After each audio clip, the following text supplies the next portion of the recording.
Hello everyone, this is Shivangi. Welcome to Shift Classes. In this video, we are going to discuss about human capital formation and its importance.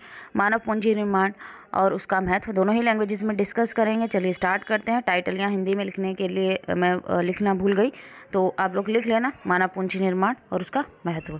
तो human capital formation का मतलब क्या है कि भाई हम जब ज़्यादा ह्यूमन कैपिटल जब प्रोड्यूस कर रहे हैं अपने रिसोर्सेज से, इसका मतलब क्या है कि हम इन्वेस्ट कर रहे हैं ह्यूमन कैपिटल के अंदर। जो हमारी मानव पूंजी है, मीन्स हमारी जो लेबर फोर्स है, हम उसके अंदर ज़्यादा इन्वेस्ट कर रहे हैं।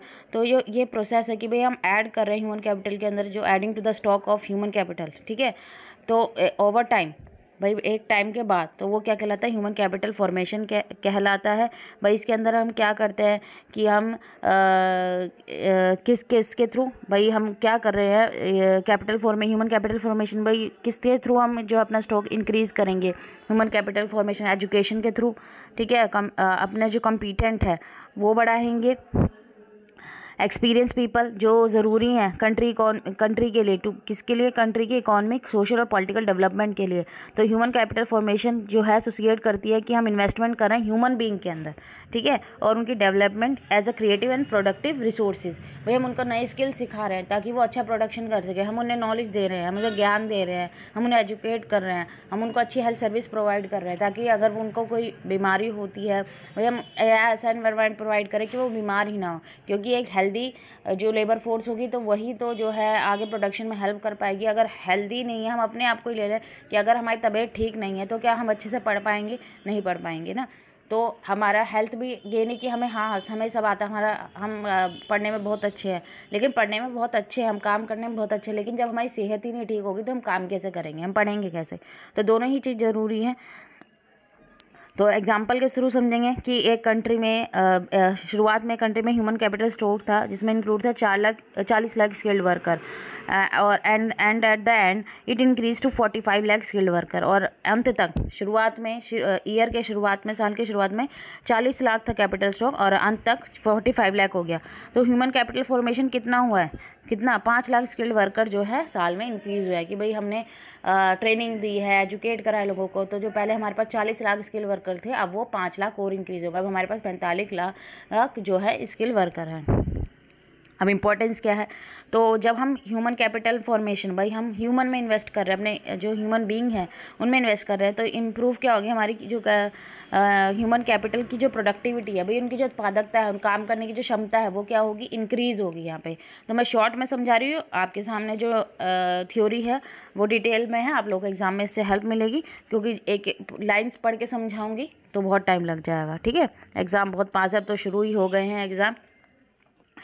Improvement in quality of life, भाई आप एजुकेट होंगे, आपकी हेल्थ अच्छी होगी, आपको अच्छे स्किल्स की नॉलेज होगी, तो जो आप हो, आपकी जो क्वालिटी ऑफ लाइफ है वो क्या होगा, आपका जो लिविंग स्टैंडर्ड है वो इंक्रीज़ होगा। भाई आप एजुकेट हो, आपके पास एम्प्लॉयमेंट अपॉर्चुनिटी बढ़ेगी, आप अच्छी इनकम अर्न करोगे, जिससे आप अपना जो लाइफ स्टैंडर्ड है वो क्या करोगे, आप इंक्रीज़ करोगे। फिर आता है मॉडर्नाइजेशन ऑफ एटीट्यूड। तो यहाँ पे एटीट्यूड को, भाई यहाँ पे एटीट्यूड में क्या आएगा, मॉडर्नाइजेशन आएगा। भाई आप नई चीज़ें सीख रहे हो, आप वही ट्रेडिशनल चीज़ों पे नहीं डिपेंड रहोगे, नई चीज़ें सीख रहे हो तो आप नई चीज़ों की तरफ बढ़ोगे आगे, ठीक है। फिर आता है effective use of physical capital, कि फिजिकल कैपिटल का आप अच्छे से इस्तेमाल कर पा रहे हो।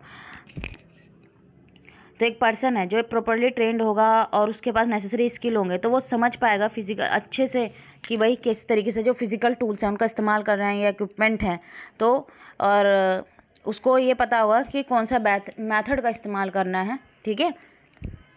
फिर आता है important role in development strategy. तो डेवलपमेंट स्ट्रेटेजी में भी इंपॉर्टेंट रोल है।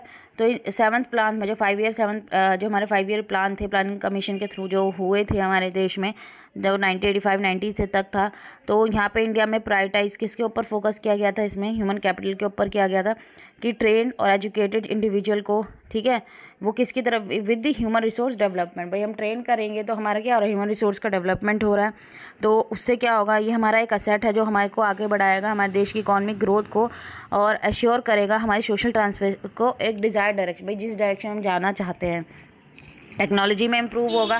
भाई अगर हम ह्यूमन को क्या करें, हम जो हमारे देश की जो लेबर फोर्स है उसको हम जो है हमारा जो ह्यूमन रिसोर्स है हम उसको एजुकेट कर रहे हैं, ठीक है। तो एजुकेशन की सिस्टम जो है फोकस हो रहा है बूस्टिंग ह्यूमन रिसोर्स प्रोडक्टिविटी। तो इससे क्या बढ़ेगा, किसके थ्रू, टेक्नोलॉजी का advancement at all level of work.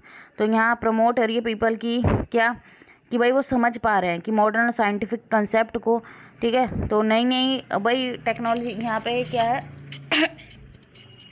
Human capital formation से भाई हम एजुकेट करें तो वो और ज़्यादा न्यू टेक्नोलॉजी, भाई हमने नई टेक्नोलॉजी सिखा रहे हैं तो वो और ज़्यादा सीखेंगे, अपने से भी वो और न्यू टेक्नोलॉजी को लेके आएंगे, ठीक है। कि हम किस तरीके से और टेक्नोलॉजी का यूटिलाइज़ करें जो प्रोडक्शन प्रोसेस क्या बन जाए, ईजियर बन जाए। फिर आता है इंक्रीज पार्टिसिपेशन इन इक्वालिटी। तो यहाँ पे एक पर्सन है जिसमें एबिलिटी है एक्वायर करने की, नॉलेज स्पेशल स्किल है, उसके पास हायर एम्प्लॉयमेंट अपॉर्चुनिटी होगी, वो इंक्रीज़ करेगा production efficiency, worker participation, economy, social और पॉलिटिकल एक्टिविटी में इंक्रीज़ होगा, हायर रेट ऑफ पार्टिसिपेशन होगा जो शो करेगा जो कंट्री है वो हाई डिग्री ऑफ इकोनॉमिक और सोशल इक्वालिटी पे है। इंक्रीज़ इन लाइफ एक्सपेक्टेंसी, भाई हेल्थ फैसिलिटी जब प्रोवाइड किया जा रहा है, उनके पास उनके पास न्यूट्रिशियस फूड है, अब वो कमा रहे हैं, उनका एम्प्लॉयमेंट अपॉर्चुनिटी है, उनके हाथ में पैसा है, वो अपनी हेल्थ पे अपने फूड पे अच्छे से खर्च कर पा रहे हैं, ठीक है।